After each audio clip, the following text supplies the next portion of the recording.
Assalamualaikum warahmatullahi wabarakatuh. Hari ini kita ketemu lagi dalam materi fikih kelas 10 semester 1 atau semester gasal. Pada pertemuan kali ini, sebelum kita membahas materi, saya ingatkan kembali jangan lupa untuk selalu jaga kesehatan. Kalau keluar rumah jangan lupa pakai masker, protokol kesehatannya harus tetap diperhatikan, jaga jarak dengan orang lain, sering cuci tangan pakai sabun dan air mengalir. Semoga dengan ikhtiar-ikhtiar yang kita lakukan, kita tetap sehat, kita terhindar dari segala macam virus dan bakteri, dan semoga Allah senantiasa melindungi kita dari segala bahaya apapun. Baiklah anak-anak, jangan lupa juga untuk selalu menjaga nama baik MA Baitur Rahman, menjaga nama baik kalian sebagai siswa, menjaga nama baik orang tua kalian, dan selalu semangat, tetap berdoa, tetap beribadah dengan lancar, tetap beribadah dengan baik, dengan khusyuk, dan jangan pernah melakukan perbuatan-perbuatan yang tidak baik. Oke, sekarang kita membahas tentang materi kita hari ini. Materi kita hari ini adalah prinsip-prinsip ibadah dan syariat Islam. Dalam materi prinsip-prinsip ibadah dan syariat Islam ini mungkin nanti tidak saya jelaskan secara detail karena sudah kalian pelajari sebelumnya di pertemuan sebelumnya tentang prinsip-prinsip ibadah dan syariat Islam. Jadi di sini saya hanya memantapkan materi, memantapkan penjelasan, memantapkan pemahaman terkait tentang materi kita hari ini. Oke, yang pertama saya jelaskan dulu tentang kompetensi dasar. Nanti diharapkan setelah kalian mempelajari materi tentang prinsip ibadah dan syariat dalam agama Islam, kalian mampu mengidentifikasi prinsip-prinsip ibadah dalam Islam, mampu menjelaskan tujuan atau maqasid syariat Islam, mampu menunjukkan perilaku orang yang berpegang pada prinsip-prinsip ibadah dan tujuan syariat, serta mampu menerapkan cara berpegang pada prinsip-prinsip ibadah dan tujuan syariat. Pengertian ibadah menurut bahasa, jadi definisi setiap kata itu ada dua definisi sebenarnya apalagi terutama di materi-materi fikih. Sudah pernah saya jelaskan, ada pengertian menurut bahasa atau etimologi dan ada pengertian menurut istilah atau terminologi. Menurut bahasa, ibadah berasal dari bahasa Arab abdu yang berarti hamba. Sedangkan menurut istilah, ibadah adalah segala amal atau perbuatan manusia, baik yang berhubungan dengan Allah, dengan sesama manusia, maupun dengan alam yang dijalankan untuk mendapat ridhonya Allah. Jadi, ibadah itu mempunyai dua makna secara etimologi dan makna secara terminologi. Secara etimologi, ibadah adalah abdu atau penghambaan, seorang hamba. Sementara menurut istilah, ibadah adalah segala apa yang kita perbuat, baik hubungan kita dengan Tuhan kita, hubungan kita dengan manusia, hubungan kita dengan makhluk yang sudah diciptakan oleh Allah. Jadi hubungan-hubungan yang kita lakukan, perbuatan-perbuatan yang kita lakukan, selama perbuatan-perbuatan itu bagus, maka perbuatan-perbuatan itu bernilai ibadah. Selanjutnya menjelaskan tentang dasar hukum ibadah. Dasar hukum ibadah dijelaskan di dalam Al-Quran surat Az-Zariyat ayat 56. Bismillahirrahmanirrahim. Wa ma khalaqtul jinna wal insa illa liya'budun. Artinya, dan aku tidak menciptakan jin dan manusia melainkan supaya mereka menyembahku. Jadi di materi kita tentang ibadah tadi, pada dasarnya Allah punya tujuan. Ketika Allah menciptakan jin dan manusia, tidak ada tujuan lain agar mereka semua menyembah kepada Allah. Selanjutnya tujuan ibadah.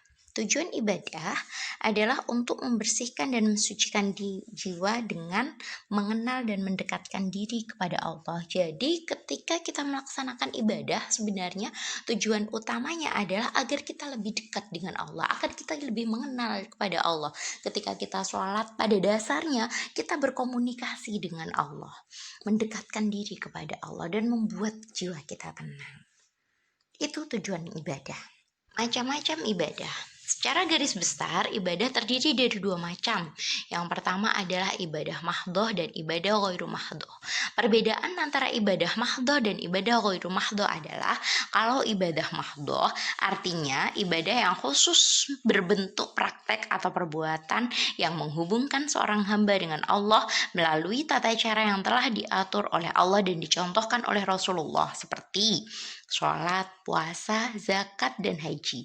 Sementara ibadah ghairu mahdoh yaitu ibadah yang tata caranya tidak diatur secara khusus oleh Allah dan Rasulullah sehingga berbentuk umum antara hubungan manusia dengan manusia dan hubungan manusia dengan alam sekitarnya. Contoh, gotong royong, membantu orang yang sedang membutuhkan, menjaga alam sekitar, dan lain-lain. Sehingga dalam perbuatannya, dalam prakteknya, perbedaan antara ibadah mahdoh dan ibadah mahdoh bisa dijelaskan, bisa terlihat ketika kita melakukan sebuah ibadah dan ibadah yang kita lakukan itu sudah diatur oleh syariat Islam.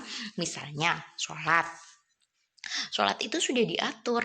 Sholat subuh ada 2 rakaat, sholat duhur ada 4 rakaat, sholat asar 4 rakaat, sholat maghrib 3 rakaat, dan seterusnya. Maka ibadah-ibadah yang sudah ditentukan syarat, tata cara, dan rukunnya di dalam syariat agama Islam, maka itu merupakan ibadah mahdoh. Haji juga seperti itu. Haji ditentukan bulan haji, bulan Dzulhijjah. Haji ditentukan melakukan tawaf dan lain sebagainya. Zakat juga ditentukan, nanti ada babnya sendiri zakat itu. Ada zakat fitrah. Zakat fitrah ditentukan juga pembayarannya, sekian yang dibayarkan. Terus kemudian itu wajib untuk semua umat Islam. Terus kapan waktu pembayarannya? Ketika ibadah-ibadah yang dilakukan itu adalah ibadah yang sudah ditentukan, maka itu merupakan ibadah mahdoh. Sementara ibadah ghairu mahdoh adalah ibadah yang tata caranya tidak diatur di dalam syariat Islam. Misalkan kita ngasih hadiah ke orang, kita membantu orang lain, kita tersenyum kepada orang lain, itu semuanya ibadah. Ibadah ghairu mahdoh atau ibadah-ibadah yang tidak diatur tata caranya, tidak ada syarat rukunnya di dalam syariat agama Islam. Dari situ kita kan bisa membedakan apa itu ibadah mahdoh dan apa itu ibadah ghairu mahdoh. Sekarang kedudukan ibadah. Kedudukan ibadah dalam Islam menempati posisi yang paling utama dan menjadi titik sentral seluruh aktivitas manusia. Sehingga apa saja yang dilakukan oleh manusia bisa bernilai ibadah, namun tergantung pada niatnya masing-masing. Maka dapat dikatakan bahwa aktivitas manusia dapat bernilai ganda, yaitu bernilai material dan bernilai spiritual. Contohnya misalkan ada hadis Rasulullah yang sudah pernah disampaikan Rasulullah, yaitu innamal a'malu binniyat. Segala perbuatan itu tergantung niatnya. Kalau niat kita baik, maka selain perbuatan baik yang kita lakukan, kita juga dapat pahala dari Allah. Lagi misalkan di situ dijelaskan adalah aktivitas manusia yang dapat bernilai ganda, bernilai material dan bernilai spiritual. Misalnya menghasilkan materi, menghasilkan uang, menghasilkan kekayaan, tapi juga bernilai spiritual atau mendapatkan ibadah, dinilai ibadah oleh Allah. Misalnya kita kerja, seorang laki-laki, seorang bapak bekerja mencari uang. Mencari uang itu kan mencari harta. Jika seseorang mau melakukan pekerjaan mencari harta, diniati dulu, ya Allah, saya berangkat mencari harta benda ini untuk menafkahi anak-anak dan istri hamba, ya Allah, sehingga dengan harta yang saya peroleh nanti diharapkan mereka semua dapat makan, dapat tercukupi seluruh kebutuhannya, agar mereka dapat melakukan ibadah kepada Allah. Maka seorang bapak tadi, orang tadi yang mau melakukan pekerjaan itu tadi, selain dia efek sampingnya nanti mendapatkan harta, orang tersebut aktivitasnya juga dinilai ibadah. Kalian juga seperti itu.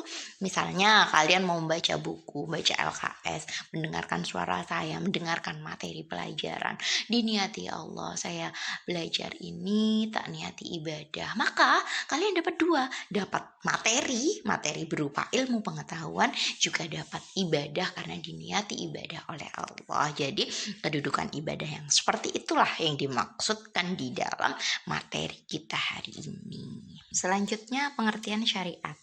Menurut bahasa, syariat artinya jalan menuju tempat keluarnya air minum atau jalan lurus yang harus diikuti. Sementara menurut istilah, syariat artinya hukum-hukum dan tata aturan yang ditetapkan bagi hambanya atau hamba Allah untuk diikuti.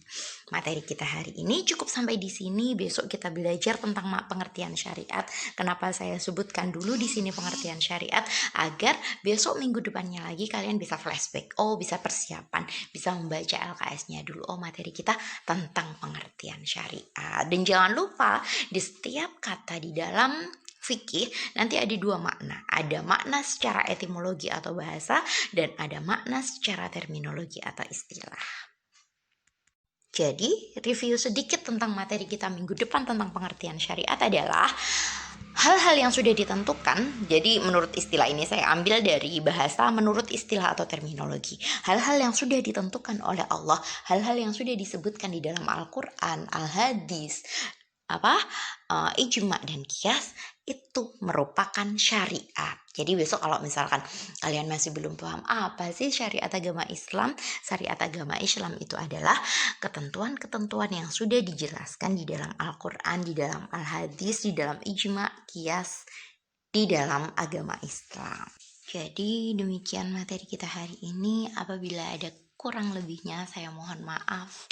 Apabila ada hal-hal yang belum ditanyakan sebelumnya, saya ingatkan kemarin-kemarin bahwa kalau saya ngasih materi, LKS-nya dibaca juga, LKS-nya disimak juga. Jadi bukan cuma slide yang saya tampilkan di video pembelajaran ini, tapi kalian juga menyimak materi di dalam LKS. Dan sebelumnya juga selalu saya himbau untuk apabila kita sudah tahu materi kita hari ini apa, babnya apa, maka sebelum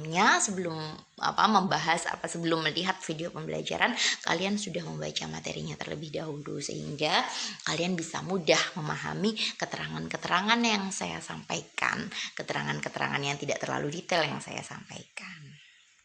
Itu saja pertemuan kita hari ini. Tetap semangat, jalani waktu, jalani hari, tetap patuhi protokol kesehatan. Kalau bisa jangan keluar kemana-mana karena pembelajaran juga daring. Jadi kalau tidak ada hal yang benar-benar urgent atau benar-benar darurat, jangan keluar rumah. Kalau memang ada hal-hal yang perlu kalian lakukan di luar rumah, jangan lupa untuk selalu memakai masker, jaga jarak dengan orang lain, dan patuhi protokol kesehatan serta sering-sering cuci tangan dengan sabun dan air mengalir.